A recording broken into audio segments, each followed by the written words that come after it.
ruokailun jälkeen, kenen kanssa, hymyillä, puhelimessa, vietnamilaista musiikkia, luistella, minä pesen pyykkiä kerran viikossa, pyöräillä, opetella, uusia sanoja, harjoitella, puhumista, kuuntelemista, lukemista, kaverin kanssa, tehdä kotiläksyt, katsella, monta kertaa, selkouutisia, uutisia, oppitunnilla, keskustella, vapaa-ajalla, aika, radiota, ääneen, lastenkirja, suunnitella, lomamatkaa, työskennellä, kielioppia, sarjakuvia, äänikirja, vihko, yksin, apissa, internetissä, niin että, väsynyt, opettajan opetusta, puutöitä, lasten ohjelmia, piirrettyjä, yleensä, siellä mun on pakko puhua suomea, vaikka, urheilla, lakaista, tuulla, hymyilellä, pystyä, talvella,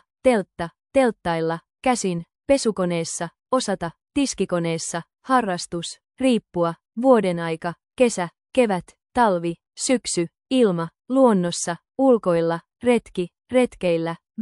veneillä, Saimaanjärvellä, lomailla, kesämökki, mökkeillä, ulkomailla, luistella, urheilla, jäähallissa, urheiluhallissa, lasketella, hiihtokeskuksessa, mäellä, voimistella, kuntosalilla, kokeilla, varsinkin, viettää,